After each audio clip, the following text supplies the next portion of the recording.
Bienvenidos a un nuevo episodio de En Juego, donde no hablamos del juego, sino de lo que está en juego en el negocio del deporte. Hoy es un episodio muy especial porque mi querido amigo Lucas debuta hoy.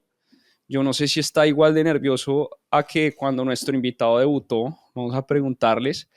Eh, pero antes de darle la bienvenida a nuestro invitado, bienvenido, señor.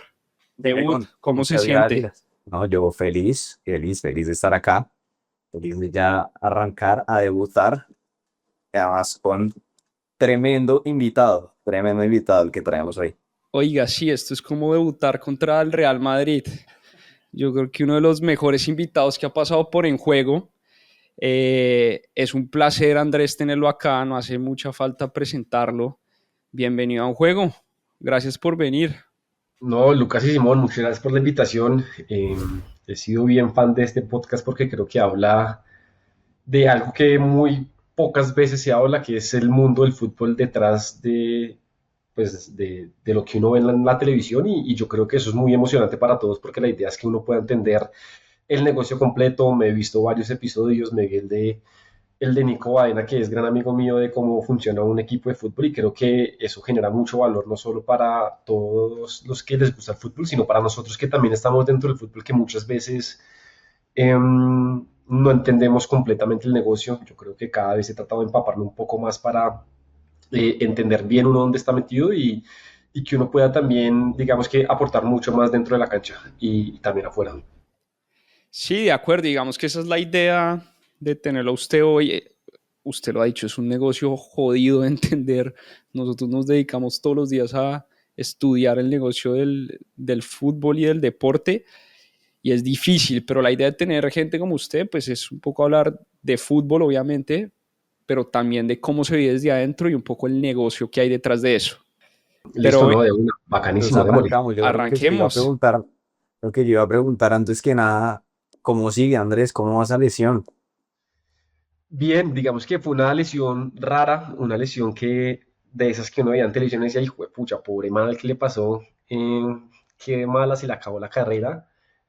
Y me tocó vivirla. Creo que por dentro una parte de mí cuando fui jugador siempre sabía que me iba, o sabía la probabilidad que me tocara una lesión grave y que tenía que estar dispuesta a superarla mentalmente.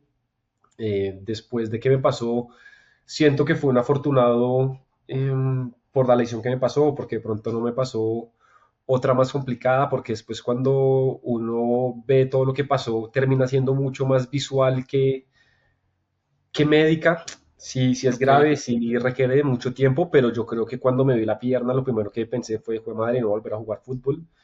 Y bueno, no, nada más lejos que la realidad que eso. Es más, creo que fue una lesión mucho más corta que otras. La idea es empezar trabajos de campo en noviembre, que es después de 3 meses, y empezar ya partidos a partir de enero, que creo que es guardando un tiempo prudente para volver a las canchas. Entonces, digamos que esos son los planes que tenemos.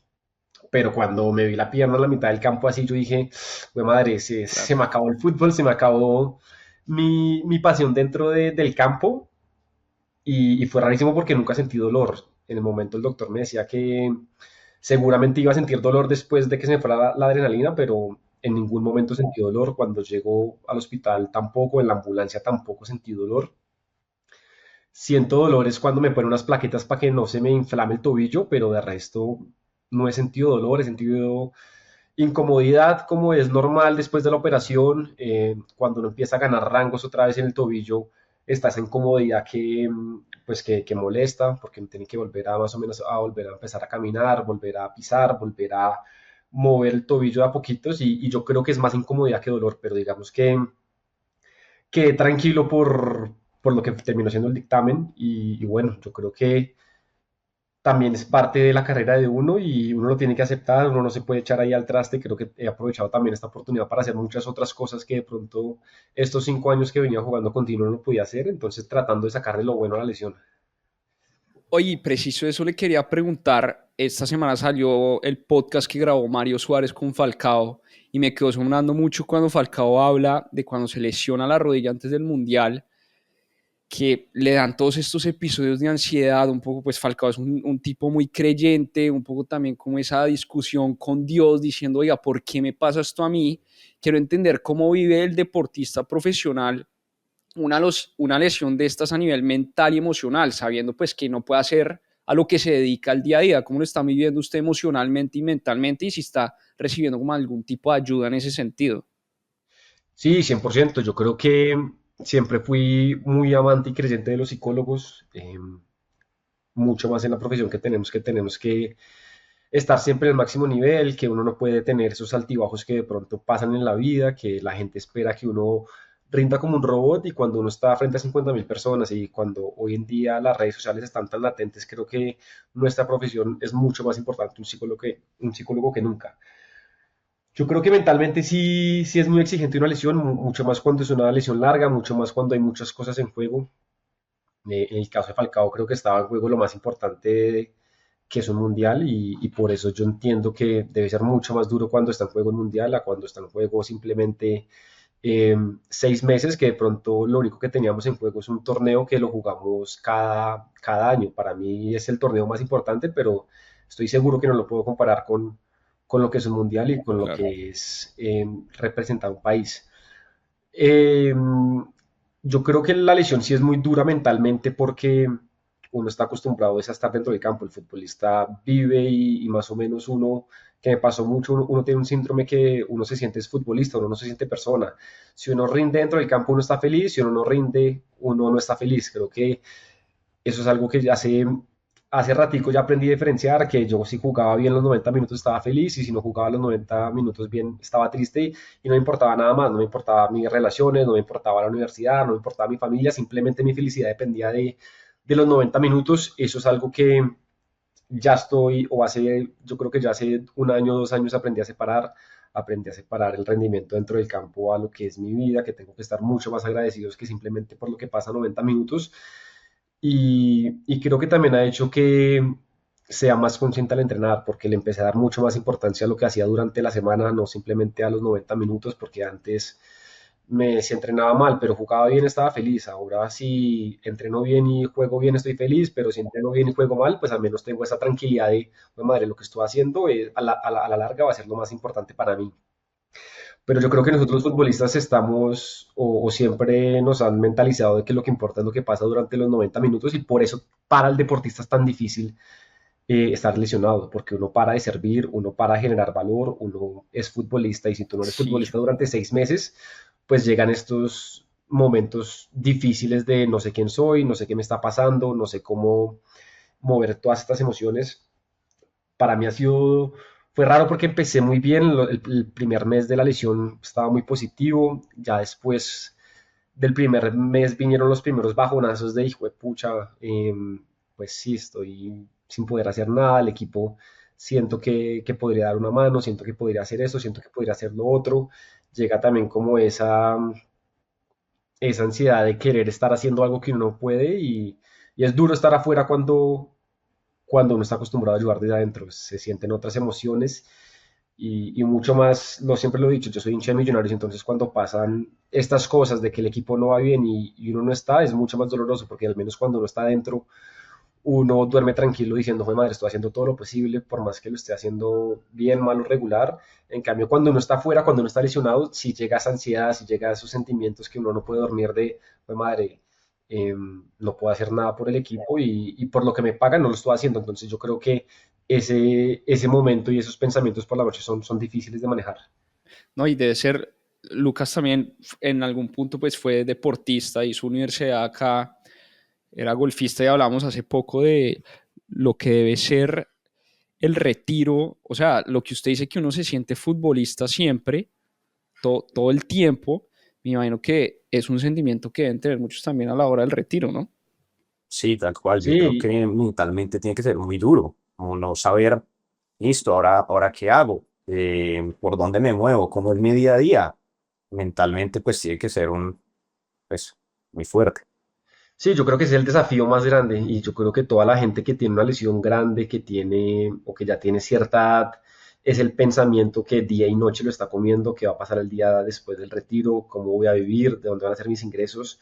Creo que ahí viene la importancia del futbolista que empiece a invertir a una temprana edad y de una forma inteligente para que el día que, como nosotros decimos, que el chorro se cierre y no entre ese salario que uno está acostumbrado, pues uno pueda seguir teniendo la misma calidad de vida, ayudando a las mismas personas.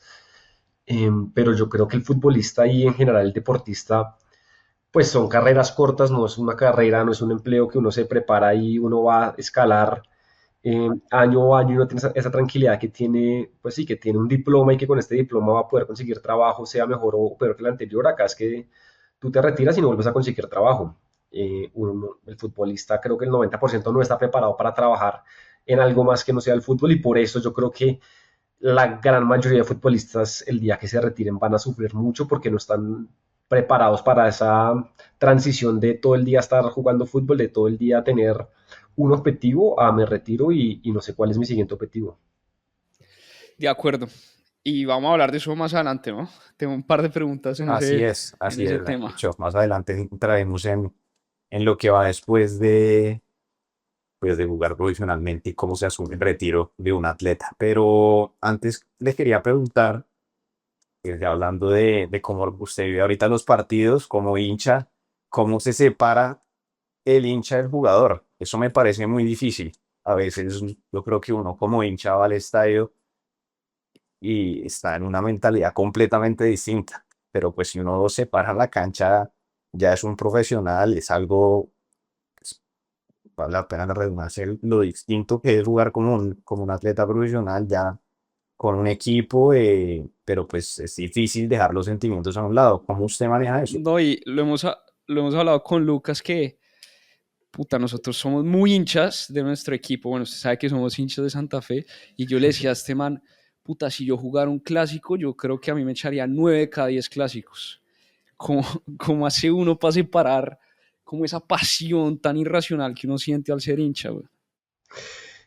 Y es difícil, es difícil. Yo creo que lo primero que uno tiene que hacer es que el hincha no es racional. El hincha va a su equipo y su equipo va siempre y voy a muerte por mi equipo cuando un jugador no tiene que empezar a pensar en el equipo, pero de una forma más grupal, de una forma más inteligente, uno tiene que empezar a separar eso porque lo que te digo, si no uno se deja llevar de la calentura, se deja llevar del momento y muchas veces la calentura y lo que uno piensa instantáneamente no es la mejor opción.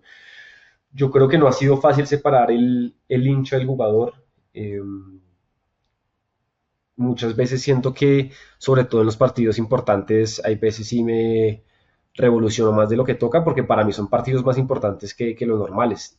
A ver, para el jugador igual el ambiente es diferente, pero para uno que es hincha y para uno que soñó siempre jugar esta clase de partidos contra Nacional, Santa Fe y América, son partidos distintos porque uno lo soñó desde pequeño. Uno desde pequeño es el partido que uno sueña, es el partido que uno siempre quiere jugar y que uno se está jugando la dignidad porque uno sabe lo que pasa cuando uno pierde y uno sabe lo que pasa cuando uno gana. Uno sabe la ciudad, hoy en día con las redes sociales es mucho peor todo este tema de ganar un clásico, de perder un clásico y no es fácil, no es fácil manejar esos sentimientos dentro de la cancha. Creo que eh, también uno muchas veces estando dentro del campo entiende más al jugador y muchas veces uno dice, hijo de madre, yo como hincha de pronto sí, no estaba haciendo lo correcto, por más que el hincha siempre quiera lo mejor del equipo y a veces no, uno por dentro, que uno es jugador ahora, uno dice, hijo de madre, de pronto el hincha no estaba en lo correcto y me pasó a mí porque yo fui hincha, yo puteé jugadores, iba al No estadio hubiera y cuando las puteado cosas tanto. cuando las cosas no salían, puteaba a todo el mundo, mejor dicho, me desquitaba con los jugadores y ahora que soy jugador digo, pues madre, de verdad es bravo para el futbolista cuando escucha puteadas de su propia hinchada porque al fin y al cabo uno está esperando ese aliento, uno está esperando esa voz de soporte y cuando las cosas no salen, el hincha es el primero en desesperarse. Entonces lo que yo te digo, yo cuando era hincha también era el primero en desesperarme, me crié con un millonario diferente que cada fin de semana más o menos estaba ya desquitándome de todo lo que me pasaba a mí con los jugadores y ahora que soy jugador digo, hijo de madre, no he debido portarme así o he debido entender un poquito más o he debido pecar un poco. También hay veces entiendo el hincha cuando está inconforme y también le doy un poco la razón al hincha, pero también he aprendido a separar esa vaina de el hincha eh, en el campo, porque creo que lo que te digo, hay veces puede ser perjudicial, hay veces uno sabe lo que pasa dentro de la semana, entonces uno también entiende por qué las cosas salen, por qué las cosas no salen, por qué hacemos estas cosas, por qué a veces no hacemos estas cosas, que el equipo, el hincha no entiende, el hincha a veces dice, "Güey, madre, pero ¿por qué este partido no jugaron como el otro?" Y hay muchas cosas que pasa como jugador y acá en Colombia. Los descansos no son los adecuados, mucho más cuando uno juega en diferentes alturas, que tú juegas en Pasto, después vas a Barranquilla, después vuelves a Bogotá y tu cuerpo no se recupera igual. Tú no tienes acá la facilidad de transporte que hay en Europa. Acá tú te demoras 2 horas en un aeropuerto, 2 horas en el bus, entonces el futbolista muchas veces no llega a lo recuperado que debería, pero digamos que eso es para todos. Entonces muchas veces uno dice, güey, madre, este man, ¿por qué jugó tan bien hace 3 días y ahora jugó muy mal? Y ahora que soy jugador, digo, hijo de pucha, de verdad, el jugador no es este robot que uno muchas veces cree que Sí, es. Entonces por eso esto te no digo es que a FIFA. veces, exactamente, que uno ve la estamina, que uno ve cuánto tiene de físico, ¿no? Uno aprende a ver esas cosas en el día a día y uno entiende que hay jugadores que les cuesta más que otros. Entonces, por eso te digo que a veces entiendo al jugador, uno sabe lo que el jugador está pasando en la casa, en lo otro, algo que el hincha no sabe. Entonces, por eso uno muchas veces de jugador tiene que aprender a decir simplemente no todo es el rendimiento, sino que hay muchas más cosas que pasan dentro de un equipo. Oye, ya me hizo sentir mal, no lo vuelvo a putear tanto en el estadio, en los clásicos. No, eso sí, cuando juego en contra me gusta que me puteen, no, no me gusta que me aplauden los hinchas rivales. Oiga, venga, una pregunta. ¿Qué es más jodido? ¿Llegar o mantenerse? No, mantenerse toda la vida. Llegar es la parte más fácil. Sí, a ver, llegar es la parte fácil porque tú tienes que hacerlo una sola vez. Mantenerte es hacer lo que te llevó a estar, pero mantenerlo mucho más tiempo con gente que cada año va a estar llegando. Yo llegué en el año 2020 a Millonarios nuevamente y cada año va llegando jugadores. Entonces, pucha, desde que yo llegué creo que solo quedamos 3 jugadores de ese equipo, 4 jugadores. De resto todos son nuevos, entonces llegan muchos, pero se mantienen muy poquitos. Cada año van saliendo jugadores. Yo creo que debutan muchos más jugadores. Sí, deben debutar una gran cantidad de jugadores año tras año, pero ¿cuáles de esos tuvieron una carrera larga? Muy poquitos, creería yo. No creo que sean muchos por categoría. Sí, sobre todo en un equipo como Millonarios, muy jodido mantenerse tanto tiempo No, y la en la competencia es élite. muy, muy grande, están siempre buscando lo mejor, están buscando muchas oportunidades. Eh, Cuando tú eres joven, pues para nadie es un secreto que uno es mucho más valioso para la institución, pero cuando tú vas sumando edad, cada vez puede ser menos valioso. Entonces también viene eso de, pues los jóvenes aprovechan que son jóvenes, que de pronto son el futuro del club, pero hay un momento que ya de nada te sirve ser joven porque vas subiendo de edad, entonces ya ese potencial que te mantenía ya es demostrarlo. Entonces por eso es que está complicado que muchos jugadores llegan de pronto no por lo que son, sino por el potencial que tienen, pero no lo terminan desarrollando y se tienen que ir. Sí, es verdad. Bueno, y hablando de personas que se mantuvieron en la élite durante mucho tiempo, queríamos preguntarle un poco sobre la llegada de Falcao a Millonarios. ¿Qué le enseñó? ¿Qué fue, mejor dicho, lo que más le impresionó, le impactó Radamel dentro y fuera de las canchas, Andrés? No, a mí lo que más me impresionó es que viniera a Colombia. Yo creo que eso fue una total locura. Estamos hablando de que el mejor jugador de la historia de Colombia que estuvo en los mejores equipos del mundo, que todo el mundo lo quería, volvió a Millonarios, a una vida que para nadie es un secreto, es la que él estaba acostumbrado, a que su familia de pronto también tuviera una vida a la que ellos no estaban acostumbrados. Y lo que más me impresionó aparte de eso fue lo profesional que era Falcao. Era un jugador que te llegaba temprano, que todos los días te hacía algo en el gimnasio, fuera para mantenerse, fuera para el tema de las lesiones, fuera para ganar masa muscular, fuera para lo que sea. Él siempre estaba 1 hora antes del gimnasio haciendo ejercicios y también la forma en la que se recuperaba, sacaba el entreno y él se quedaba 1 hora, 2 horas después haciendo toda clase de, pues sí, o de ejercicios o de terapias con los fisioterapeutas, con los médicos para estar a disposición del equipo. Entonces yo me decía, "Jue madre, si este jugador que ya ganó todo, que está acá con nosotros de pronto en otras condiciones a las que él estaba acostumbrado, está haciendo todo esto simplemente para jugar el fin de semana, pues madre, uno de verdad que al revés, que Millonarios es el sueño de uno y que Millonarios es lo más top que ha llegado, uno tiene que hacer mucho más, porque de pronto para Falcao Millonarios era el top en su corazón, pero no era el top en tema de fútbol. En cambio, para nosotros los jugadores de Colombia, Millonarios sí es el top en todo este tema, en tema de corazón, en tema de fútbol, entonces uno tiene que hacer mucho más, porque si este jugador que ya hizo todo, que ya jugó los mejores estadios, que jugó con los mejores compañeros, se está cuidando de esta forma, nosotros mucho más. Era una persona demasiado competitiva. Una cosa es Falcao fuera de campo, otra cosa es Falcao Adentro. en el campo. Sí, Eso sí me di cuenta rapidito en los primeros entrenos, en los primeros ronditos. Era una gran persona fuera del Lo campo, salió a enfrentar. pero cuando llegaba en el campo y uno no respondía, él era el primero en exigirte, él era el primero en decirte unas palabras, sean de aliento o sean las que uno necesitara. Entonces yo creo que también ver esa parte tan competitiva de Falcao creo que demuestra lo que uno necesita también para brillar en el fútbol, porque él siendo un caballero también se transformaba dentro del campo. Yo creo que si él no tuviera esas ganas de competir, que yo creo que muchas veces lo vimos acá, que pronto la gente no lo tenía tan cerca, se dio cuenta que este Falcao es un Falcao que quería ganar, estuviera donde estuviera y jugara contra que jugara. Entonces yo No, creo que se también eso fue notaba. impresionante. Se notaba y son tipos hechos como de otra madera. Uno ve también a Di María ahorita en Rosario Central. Es un tipo que quiere ganar como sea. O sea, como que esa ambición de Total, ganar no se sí, les uno quita, ve y güey. para ellos están jugando más que un partido de fútbol, ellos están jugando su carrera porque para ellos es más fácil quedarse en Europa y simplemente retirarse en el Benfica, Falcao retirarse en el Rayo, pero ellos decidieron venir acá y yo creo que devolverle un poco al país, porque uno cuando iba a Falcao a otro estadio, la gente se enloquecía a otra ciudad, entonces yo Sí, creo claro. que la gente simplemente con ver un movimiento de Falcao, uno quedaba, pues, pucha, con razón, este man llegó a donde llegó, porque eran impresionantes los movimientos, la forma que definía.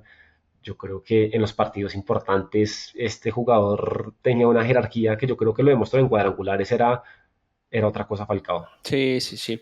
No, y como negocio, como este podcast es de negocio, como negocio, tener un tipo como Falcao o el 11 que tiene a Dairo, o sea, son tipos que mueven la aguja, ya sea en redes sociales, en llevar gente al estadio, para las Sí. marcas, o sea, tener tipos así es otro nivel. Pero No, venga, seguro. Andrés, usted sabe pues que este podcast es para hablar del negocio del deporte y queríamos también entender cómo desde el lado del jugador un poco cómo se vive. Sabemos que a usted, por ejemplo, le interesa mucho el tema de educación financiera para los deportistas, que es un tema pues que ya vamos a hablar más adelante, pero entrando un poco a hablar de lo que se trata este podcast, que es el negocio del deporte. Lucas y yo hemos tenido varias discusiones, ¿sí? Ahorita salió el informe de super sociedades del fútbol colombiano, y vemos que si existiera una liga Betplay de resultados financieros, Millonarios pues sería campeón por mucho, ¿sí? Yo soy de los que creo que, y esto pues es algo comprobado, que un equipo que le va bien financieramente y empresarialmente no necesariamente siempre va a ganar, pero si hay algo que es un hecho es que a los equipos que no tienen plata o no generan plata o no les va bien financieramente, casi nunca ganan.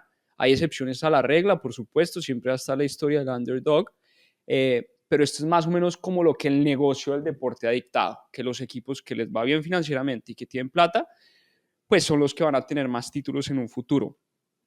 Yo creería, sí, esta es una tesis mía, ojalá me equivoque, de que, digamos, este periodo que ha habido Millonarios últimamente como empresa, naturalmente se va a empezar a traducir en probablemente muchos más títulos, que ya los ha obtenido. Pero quería preguntarle a Andrés Ginás, pues usted, pues obviamente, usted estudia administración de empresas, entiende más o menos cómo funciona el negocio del deporte. Usted entendiendo como esa situación empresarial de Millonarios, usted también está como del lado de que cree que se organizó la casa, Millonarios es como empresa, pues es absolutamente exitoso, llegarán esos resultados deportivos que probablemente usted lo mencionaba, que el hincha espera mucho más y no se da cuenta también los otros factores que hay detrás. Pero usted cómo lo ve, como esa situación, ese análisis que hay como del Millonarios en este momento desde la parte empresarial un poco. A ver, yo creo que eh, lo que está haciendo Millonarios es un ejemplo para muchos equipos. Yo entiendo que el hincha quiere más títulos y yo también quiero más títulos, los jugadores queremos más títulos. Estuvimos cerca de conseguir más títulos. Desde 2021 que estoy jugando, hemos llegado a 5 finales, eso es más o menos una final por año. Hemos llegado a 2 finales de liga y hemos estado creo que extremadamente cerca de llegar a muchas más finales de liga. Que yo recuerde, creo que al menos 4 o 5 campeonatos estuvimos muy cerca de llegar a finales de liga, que lastimosamente en el fútbol colombiano existen los cuadrangulares para los equipos que les va bien. Hay otros años en los que no íbamos tan bien y yo decía, fue madre, menos mal existen los cuadrangulares porque nos da vida. Entonces, digamos que en Colombia es un poco distinto porque está este tema de cuadrangulares que nivela mucho más la cosa al final del año, que en 6 partidos, si tú tienes una mala seguidilla, hace que todo se vaya para la basura. O todo lo contrario, un equipo que de pronto no venía tan bien hace 6 partidos buenos y se mete a la final. Yo creo que Millonarios es un ejemplo porque a nosotros nos pagan todos los meses a tiempo, a diferencia de muchos equipos en Colombia. Yo creo que eso es algo que debería pasar en absolutamente todos los equipos y es lo más importante que tiene que pasar si queremos que el fútbol colombiano crezca, que el futbolista acá no esté dependiendo de salarios atrasados, de que el futbolista no esté pensando en cómo lo va a pagar la comida a mi familia, cómo lo va a pagar el arriendo. Yo creo que desde ese modo Millonarios ha crecido mucho al Millonarios que me tocó ver crecer, también ha crecido mucho el Millonarios que me tocó ver crecer con el Millonarios de hoy en día, es que este Millonarios pelea a finales, que por cosas, por cómo es el fútbol de jodido, que no siempre gana el mejor, o que de pronto hay veces cuando uno es favorito, lo que tú dices, se le van las cosas de las manos, se nos han ido varios títulos o 2 títulos que de pronto creíamos que los podíamos ganar y varios pasos a las finales. Pero seguramente que si las cosas siguen así, Millonarios va a empezar a invertir. Eh, pues sí, más en jugadores, yo creo que ya lo ha hecho, ha traído jugadores como Álvaro Montero en su momento, que era el mejor arquero del fútbol colombiano, Leo Castro, que en su momento venía de ser campeón y goleador de la Liga Colombiana, bueno, Falcao, que para nadie es un secreto también todo el esfuerzo, y entiendo que muchas veces Millonarios también tiene, yo creo que un presupuesto que ellos se fijan, no sé cuánto cuesta la nómina, es algo que nosotros los jugadores no nos enteramos, entonces ahí no sabría decirte cuánto es la inversión que hacen año tras año, pero yo sí creo que Millonarios es una de las nóminas más caras del país, sin ninguna duda. Se fueron jugadores importantes, para nadie es un secreto, yo creo que este año se fueron jugadores importantes que yo creo que incluso el mismo equipo no sabía que se podían ir. Lastimosamente, lo que tú dices, esto es un negocio, el futbolista también tiene sueños y entiendo al dirigente porque pues porque no es fácil mantener a jugadores que de pronto ven una oportunidad, que ven una mejora. Para nadie es un secreto que un salto a la Liga Argentina, un salto para la Liga Brasilera, un salto para algún equipo de Total. Europa, el futbolista va a presionar y lo que te digo, esto no es como FIFA que tú le dices al jugador quédate y ya todo es felicidad, es un poco más complejo, que hay veces nosotros los jugadores lo entendemos, hay veces no lo entendemos, como cuando nos dicen que no te puedes ir y uno se quiere ir, uno también lo tiene que entender porque al fin y al cabo es un negocio en los que los inversionistas esperan recuperar su plata, pero también entiendo que es la pasión de millones de hinchas. Yo creo que este Millonarios sí va a invertir más plata, creo que este Millonarios sí está para más cosas, pero que no todo es de la noche a la mañana, no simplemente por traer acá lo que le pasó al PSG. El PSG de pronto cuando más pensó que iba a ser campeón no fue campeón y cuando estructuró Es un que sí. equipo más ¿cómo decirlo?, más nivelado, de pronto un equipo más pensando en equipo y no tanto en figuras, pues fue cuando fue campeón. Para mí, eh, tener a un jugador como Falcao es lo mejor que le puede pasar y yo creo que en ese caso sí nos dio un plus porque tú estás jugando por algo más que por uno mismo, no estás jugando pues como por la leyenda del fútbol colombiano, no está jugando con el ídolo de uno que hace que tú tengas estas Sí, ganas. Yo creo claro. que ese año cuando íbamos mal y decía, fue madre, con Falcao no nos puede ir mal, yo creo que cuando él hablaba y lo veíamos a él tan preocupado de la situación del equipo, que nunca había estado en algo así, era, pues pucha, nosotros no podemos estar con Falcao eh, rezando por clasificar y terminamos metiendo, creo que 17 partidos invictos cuando los primeros 7 10 partidos no fueron tan buenos. Entonces yo creo que tener figuras también te da tu plus y Falcao no lo dio, pero hay veces entiendo que las circunstancias no son tan fáciles de tener una figura así y es importante tener un equipo nivelado, que al fin y al cabo todo se apuesta porque hay jugadores que te rinden, que se te lesionan, que hay millones de variables, pero yo creo que es quedarse con el proyecto, yo creo que es quedarse con el proyecto. Entiendo que uno quiere resultados todos los años y lastimosamente estos 2 años fue tan doloroso no solo porque no fuimos campeones, sino porque fueron campeones de pronto los equipos que no deberían ser Sí, campeones nacionales Santa Fe cuando nosotros teníamos la primera opción y yo creo que eso hace que duela incluso más para mí como hincha y para los hinchas porque fue madre, no solo no fuimos campeones que creo que lo merecíamos y trabajamos para eso, sino que fueron campeones de pronto equipos que nosotros les habíamos ganado el cuadrangular porque eh, los dos semestres que perdimos el paso a la final, a Santa Fe le sacamos 4 de 6 y a Nacional también le sacamos 4 de 6, es decir, le ganamos un partido y empatamos un partido, entonces en el mano a mano nosotros fuimos mejores, pero ellos terminan pasando a la final. Entonces también queda sí. ese dolor de juepucha, el equipo que fue campeón en el mano a mano nosotros le habíamos sacado puntos, pero lo que te digo, esto no es ventaja para nadie porque nosotros también hemos rezado muchas veces que hayan cuadrangulares cuando las cosas van mal. Este momento de Millonarios, en este momento lo mejor Sí, que nos exacto. puede pasar es que hayan cuadrangulares porque estamos muy lejos de la punta y uno dice, fue madre, nos terminamos metiendo y es otro cuento. Sí, sí, sí. Entonces, por eso te Es digo que que proyectos acá en Colombia son complicados porque no es una liga al mejor, es una liga, pues sí creo que es al mejor, al que mejor haga las cosas en su debido momento porque tú tienes que tener cierta regularidad para meterte a los ocho y después en los cuadrangulares romperla. Pero yo creo que Millonarios ha hecho las cosas bien. Entiendo que el hincha está dolido porque, pues, sobre todo estos 2 años que tuvimos tantas utilidades, que yo creo que si hubiéramos sido campeones, pues sería otro el momento en este semestre, en este semestre, sí, sería otro el ambiente, pero lastimosamente el fútbol depende pues, de de estos muchos pequeños detalles que te factores. saca Es que campeón o no te saca campeón. es un negocio muy jodido, Sí, hay tantos factores que es casi que indescifrable. Eso también lo hace tan apasionante, weón. así es, así es. Y ya, ahí usted me da pie para hablar un poco de la liga, del FPC que tanto nos gusta con sus sorpresas. Cada año vemos que se alarga un poco la brecha entre la liga brasilera, la liga argentina con el resto de Sudamérica. Obviamente es un tema de plata, pero con lo que hay, Andrés, ¿usted cómo cree que se puede mejorar el producto? ¿Cómo la liga colombiana se puede volver un poco más competitiva? Sé que es, si no, si usted tuviera la respuesta ya estuviéramos en otro lado, pero ustedes de adentro, ¿cómo lo ven? Yo creo que va mucho en las facilidades que tiene el futbolista para prepararse. Yo creo que es tener un buen proceso en las divisiones menores, que los futbolistas hagan mucho más robusto, que los futbolistas tengan muchas mejores condiciones, que tengan gimnasios de pequeño, psicólogos desde pequeño, nutrición desde pequeño, para el día que lleguen al equipo profesional estén mucho más formados, porque te ves jugadores de Brasil que a los 17 años y parecen como si tuvieran 25 de lo grandes que estaban, de los bien Sí, weón. Las preparados que piernas de estaban. Hendrik. Marica. Exactamente.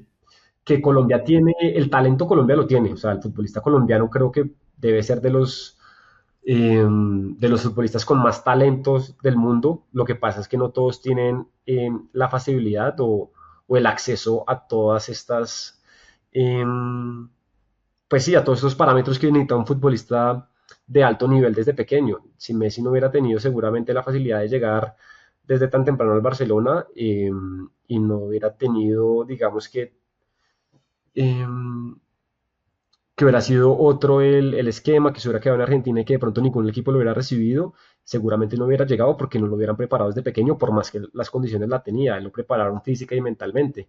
Entonces yo creo que hay jugadores que tendrán mucho talento que se desperdician por cosas diferentes al talento, sea por la cabeza, sea por la nutrición porque se lesiona mucho, sea porque no se forjó bien físicamente desde pequeño. Y yo creo que eso va mucho con los equipos que empiecen a forjar esto y ahí vamos a tener mucho más talento que va a estar en el país. También está, bueno, cada vez se van más jóvenes los futbolistas, eso para nadie es un secreto. Un jugador acá en el fútbol colombiano le va bien un torneo y ya lo están pidiendo afuera y es muy difícil que se quede por lo que ustedes decían, por la cantidad de plata que hay en otras partes en comparación a Colombia. Millonarios no creo que pueda competir con un Flamengo, imposible, porque ellos tienen otra economía. Entonces, lastimosamente, eh, eso es lo que termina pasando, que se terminan yendo desde muy jóvenes y de pronto no están lo suficientemente preparados, pero seguramente que si las divisiones menores de los equipos se vuelven más robustas, vamos a tener mucha más calidad y la liga va a mejorar a 100%. Oiga, Andrés, tengo una pregunta y yo creo que va muy alineado al objetivo del podcast.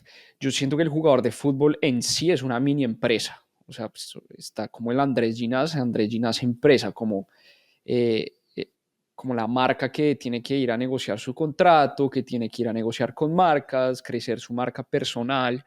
Quisiera entender los pormenores de eso, cómo se negocia un contrato, obviamente pues sin dar cifras ni nada, pero pues ustedes están conscientes de, oiga, se me vence el contrato en 6 meses, tengo que sentarme a negociar, tengo mi agente, qué parámetros voy a utilizar para negociar un contrato, oiga, yo Andrés Ginás pues soy una persona que genero pasiones en los jóvenes, cómo le puedo llegar a las distintas marcas, quiero entender cómo funciona ese lado empresarial de, digámoslo así, como Andrés Ginás empresa. Digamos que eso ha cambiado mucho. Yo creo que hoy en día el futbolista, lo que tú dices, hoy en día el futbolista sí es una empresa porque ya tiene muchas formas de ingreso, muchas formas de las cuales se puede volver una empresa simplemente con el nombre y simplemente con la imagen que ya tiene gracias a todo el tema de redes sociales, de televisión. Entonces yo creo que el futbolista cada vez va cambiando y se va volviendo mucho más robusto sus formas de ingresos. Para nadie es un secreto que la principal fuente de ingresos es el salario, la más importante, que sin esto seguramente no estarían todas las demás, pero hoy en día tú te das cuenta que Messi genera más por marcas o Cristiano genera más por marcas que en algún momento ganaban por sus salarios. No sé si con los de ahorita, porque los de ahorita son algo locos, pero en su momento sí. Y en Colombia, digamos que yo me di cuenta de eso desde muy temprano, que los futbolistas dentro de Colombia no estaban explotando su marca personal. Entonces empezamos a crear mi marca personal Andrés Ginás, en donde mostraba un poco más aparte de lo que era yo dentro del campo, porque pucha, la gente se quedaba simplemente con que jugó bien, con que jugó mal, pero yo quería de pronto estar más cerca de la gente y que la gente entendiera que simplemente no es lo que pasa dentro del campo, sino que hay mucho más. Hay un Andrés Ginás que tiene familia, hay un Andrés Ginás que tiene perro, hay un Andrés Ginás que tiene amigos, hay un Andrés Ginás que estudia, hay un Andrés Ginás que tiene otros sueños y poderse conectarlo con la gente de una forma más genuina, que no tenga que esperar con las redes sociales, que si me lesiono no tenga que esperar que, pues sí, que salgan todas las noticias, sino que uno mismo pueda de pronto día a día ir contándole a la gente. Entonces ahí también surgieron las oportunidades de marcas que lo quieren patrocinar a uno. En ese momento Under Armour, en su momento Andina, en su momento también estuvo Mango de ropa y yo creo que la idea era también que fuera algo genuino, algo que uno lo usa día a día, no simplemente facturar por facturar. Entonces yo creo que de ese momento se volvió volviendo mucho más robusto y la gente también se vuelve más cerca a uno porque entiende un poco más quién es Andrés Ginás y qué está pasando con Andrés Ginás. En el tema del salario, eh, es complicado porque cada jugador es un mundo, lo que tú acabas de decir, y cada jugador lo maneja de forma distinta. En mi caso con Millonarios, yo estuve toda mi vida con el equipo, entonces digamos que los primeros contratos siempre fueron mi papá, los directivos y yo, y fueron muy fáciles las negociaciones. Fueron muy fáciles porque en ese momento tú no generas mucho, porque en ese momento uno sabe que uno es una apuesta, que le ponen un precio o te ponen un contrato porque no quieren que te vayas y porque te ven una oportunidad de explotar ahí en el equipo, pero hay muchos jugadores jóvenes que tienen contrato y muchos de ellos no terminan debutando, sino que se les acaba el contrato y terminan saliendo porque las cosas no se dieron. Entonces, digamos que los primeros contratos pueden pasar a los 17, 18 años, cuando ellos ya lo ven a uno como un prospecto para el primer equipo. Ya después ahí la gente empieza a sacar agentes. En mi caso, yo tengo a mi agencia que es Top, pero con Top yo siempre les he dicho que también quiero estar en la negociación. Entonces, muchas veces hablamos Mira. Tomás, que es mi agente, mi papá, los directivos y yo, pero a mí me gusta estar pendiente porque al fin y al cabo con ellos he tenido una relación muy sana. Eh, lo que me han Todos dicho son unos cracks, estuvieron siempre me lo han acá. cumplido. No sé si vio ese Dímelo. episodio, que Tomás estuvo acá en juego. Ah, bueno, no, Un buenísimo. crack. Crack, Sí. crack. Entonces, Tomás está haciendo las cosas bien, pero igual yo siempre estoy en la negociación, yo siempre estoy ahí metido y los directivos siempre fueron muy, muy sinceros conmigo y todo lo que me lo cumplieron, me lo han dado. Entonces yo creo que por eso también les tengo tanta confianza con ellos. Empezamos renovando el contrato cada vez que iba subiendo mi nivel, entonces no esperábamos a que se me acabara el contrato, sino que ellos me dieron la palabra porque conmigo pasó algo muy raro. Yo ganaba, si no estoy mal, bueno, no sé si voy a decir números porque fue hace bastante, yo ganaba 5 millones en 2020, pero no había jugado muchos partidos, había jugado 5 partidos, tenía 22 años y ganaba eso porque era, pues sí, lo que había mostrado y lo que generaba. Yo no Sí, generaba mucho para el equipo, yo simplemente era un joven que de pronto no tenía mucho potencial, por decirlo así, porque los técnicos no lo veían, porque, pues sí, no tenía todavía esa afinidad con la gente no me conocía, entonces tampoco es que generara mucho en otras áreas aparte del fútbol. Y cuando pasa 2021, yo con ese contrato termino jugando porque se lesionan dos jugadores. Se lesionan dos jugadores y al otro en mitad del torneo, bueno, no, a mitad del torneo, al tercer partido lo venden y ellos no alcanzan a conseguir un reemplazo. Termino yo jugando y llegamos a la final del fútbol colombiano que perdemos contra Tolima. Entonces yo era un increíble. jugador eh, que ganaba 5 millones y que estaba llegando a la final con Millonarios de la Liga Colombiana ganando 5 millones. Sí, Que hoy en día yo creo que la gente dice eso y fue madre, pero ¿cómo así que este man llegó a la final con Millonarios y solo ganaba 5 millones? Pero porque fue algo atípico. Yo antes de jugar ese torneo era lo que costaba, yo no costaba más, había jugado 5 partidos, no es que había demostrado mucho. Y los dirigentes ahí fueron muy sinceros, me dijeron, de pronto no te vamos a subir a lo que tú nos vas a exigir, pero lo que sí te vamos a decir es que te vamos a ir subiendo si tu nivel sigue subiendo. Yo en ese claro. momento, eh, es más, antes de eso yo no quería renovar, cuando me iban a renovar por 5 millones yo no quería renovar porque sentía que era muy poquito y que había demostrado un poquito más y McAllister me llama y me dice, oiga, si usted no termina renovando puede ser peor, puede ser lo peor que le va a pasar porque usted tiene 4 partidos, tiene 5 partidos, usted no puede exigir más cuando usted no ha demostrado más. Sí, Entonces, mira que uno hay veces cuando es joven, incluso yo que tenía todo, pues, ¿sabes? Tenía todas las sí, sí, sí. comodidades, que tenía universidad, que tenía colegio, tampoco entendía muy bien el por qué me iban a pagar tan poquito y McAllister tuvo que llamarme a explicar un poco el por qué. Tuve que hablar con los dirigentes otra vez y me explicaron el por qué y ahí fue que yo termino renovando.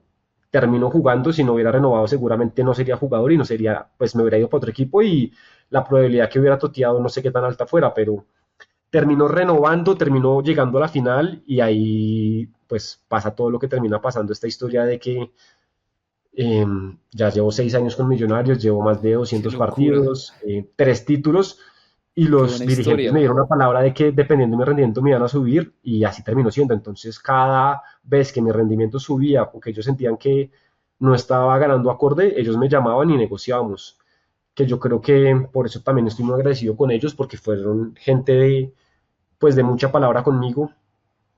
Ahorita es el momento en el que más cerca estoy que se acabe mi contrato. Mi contrato se acaba en Del otro junio año. de 2026 y bueno, la idea es renovar. Yo creo que Oiga, eh, pero Andrés, una pregunta, y ya Lucas le hace una pregunta de un tema que sabemos que a usted le interesa. ¿Hay forma de valorizar como el salario de uno? Como, oiga, por poner un ejemplo, usted tiene sus datos de su rendimiento, que hoy el fútbol está hiper mega datificado, y usted dice, oiga, es que vea, yo soy, no sé, top 3 defensas en despejes, por lo tanto yo 100%. valgo esto, o es un poco más subjetivo el tema. Sí, no, es mucho más subjetivo porque de pronto, si tú te pones a comparar con jugadores de Pasto o con jugadores de Envigado, pues es diferente. Tú te tienes que comparar de pronto con jugadores que estén en equipos parecidos, que jueguen parecido, por lo que ellos te van a decir, no, pero pues que estos jugadores juegan en equipos defensivos que para ellos o que Ah, para usted es claro. más fácil ganar en estos rangos. ¿Sí me explico? Ellos muchas veces también se pueden ir por ahí y ellos también están preparados, ellos también te tienen datos, ellos también te tienen La a negociación al fin y ti. al cabo. Exactamente, ellos también te dicen, nosotros creemos que estos y estos son los valores por X motivo, por tu experiencia, por lo que nos aportas, porque lo que nos das dentro y fuera del campo. Y yo creo que cada uno ahí saca sus aportes, lo que uno cree. Pero sí, yo conozco jugadores que llevan su base de datos de, no sé, estoy en 2%, en el 2% más alto de regates, estoy en el 2% más alto de goles, estoy en el Qué cinco por buena, qué ciento, estoy en el interesante, 80%. güey. Entonces yo creo que cada uno negocia diferente, pero al fin y al cabo esos son números que nos reflejan de pronto tu valor dentro y fuera del campo, porque lo que te digo, la experiencia cuesta, cuando tú eres joven, tú lo que cuesta es el potencial, lo que no cuesta eres tú, entonces yo creo que hay muchas variables que no tienen que ver mucho con los números. Un juvenil no te va a poder mostrar números porque tendrá 10 partidos y Claro, pues es difícil con 10 partidos tú decir lo que has hecho. claro. Entonces, por eso yo creo que depende mucho de tu edad y depende mucho también del momento de tu carrera, uno que tantos datos puede llevar y que tantos datos uno no puede llevar. Qué En mi interesante. caso ha sido mucho de palabra, ha sido mucho de creer en en Enrique y en Gustavo, que creo que conmigo se han portado muy bien y por eso, sí, por eso estoy tan agradecido con la institución. Buenísimo, muy interesante. Muy interesante, muy interesante. Oiga, eh, Andrés, ya hablando como de las finanzas personales del jugador, yo vi una entrevista en donde usted hablaba que en su tesis de la universidad se metió por el lado de finanzas personales de los atletas, de los deportistas, pero obviamente los futbolistas a temprana edad. Yo me imagino que usted sabe todo esto, pero hay estadísticas pues un poco desaforadas de la cantidad de profesionales, por ejemplo aquí en Estados Unidos de la NBA o del NFL, que se quiebran después de que se retiran, obviamente por un mal manejo de la plata, porque su representante no le ayudó como debía. Entonces hay un nicho, pues, de personas que obviamente no tuvieron la educación necesaria para saber cómo invertir su plata, cómo manejarla, cómo ahorrar. Esto es algo que a usted le interesa en el futuro, cómo lo ve ya desde adentro. Cuéntenos un poco cómo lo vive día a día. A ver, de verdad mi idea de la tesis iba a ser justo de la marca personal del futbolista y cómo la podía explotar y cómo podía conseguir patrocinios y por qué los jugadores en Colombia no lo estaban haciendo dentro de Colombia, porque tú ves que Falcao lo hace, James lo hace, pero antes tú no veías ningún futbolista que se quedara en Colombia pues colaborar con marcas o ser embajador de marcas. Entonces digamos que iba por ahí un poco el tema de la marca personal y cuando empezamos a hablar en la mesa con los compañeros de cómo manejaban la plata, me di cuenta que pues que sí, que de pronto había muchos jugadores que no importaba que tuvieran salarios muy altos o que tuvieran ingresos por mucho tiempo, que el día que se les acabara, pues iban a terminar en nada porque no la estaban invirtiendo. Sí. Entonces ahí decidí cambiar un poco mi tesis y empezar a entender un poco cómo manejaban las finanzas los deportistas.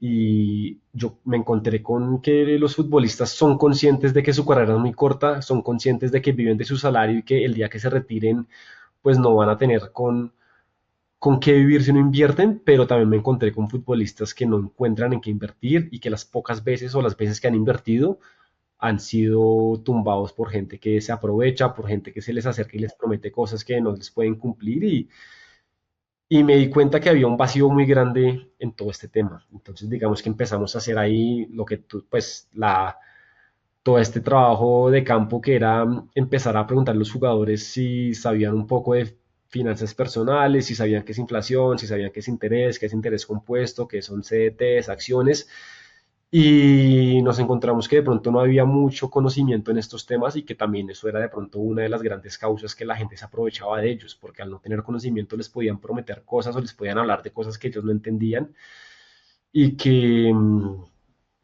y que sí, que la gente le sacaba ventaja, entonces empecé a hacer un trabajo de campo y empezar a entender en qué invierten los jugadores, en qué no invierten o qué no están haciendo con el dinero. Entonces yo creo que nos dimos cuenta que había un vacío y que los futbolistas no estaban invirtiendo como deberían y que ellos son conscientes que lo tienen que hacer, pero que está esta barrera que no saben en qué hacer, ni cómo hacerlo, ni confían en la gente. Entonces lo Claro. primero que hicimos fue tratar de encontrarles buenas oportunidades con gente Acá. que conocíamos. Yo me metí mucho a los cursos de mis propias finanzas donde ellos hacen algo parecido que nos conectan con oportunidades de inversión muy interesantes y además de eso nos ayudaban con todo este tema de conocimiento y de clases de finanzas. Entonces Mm, nosotros lo que hicimos fue que con Casa Val, con Casa de Bolsa, sí, les empezamos a hacer clases financieras de los futbolistas, de qué es inflación, de qué es un CDT, de qué son las acciones, de cómo funcionan. Y Buenísimo. poco a poco los hemos ido, alentando a que se empiecen a interesar mucho más. También nos dimos cuenta que muchos futbolistas lo que hacen es que dejan que un familiar de ellos les maneje las finanzas y de pronto este familiar Sí. tampoco es la persona correcta o tampoco tiene los conocimientos necesarios pues para manejarles. Entonces lo que estamos haciendo primero es darles cierta educación para que ellos entiendan también, que creo que es lo más importante, lo que les decía yo, ustedes lo primero que tienen que hacer es entender qué es lo que está pasando con su dinero si lo dejan quieto, qué pasa si lo empiezan a invertir y ya después ir aprendiendo aprender a leer oportunidades de inversión. Entonces ahora lo que estamos haciendo es tratar también de conseguirles oportunidades de inversión en oportunidades que yo he invertido, en oportunidades que uno de mis socios, que son Tomás Sarmiento y Nicolás Borrero, también han invertido, para que ellos empiecen a invertir y al fin y al cabo ellos también puedan tomar decisiones por su cuenta y no depender de gente que se les acerque o de familiares que de pronto no tienen el conocimiento. Qué buena, buenísimo. Ese tema, la verdad, es súper interesante y sobre todo tiene un impacto gigante, yo creo, porque es que a veces es muy triste ver deportistas que se quedan sin nada, se les acaba la plata después del retiro. Oiga, No, Andrés, estamos, dígame, dígame.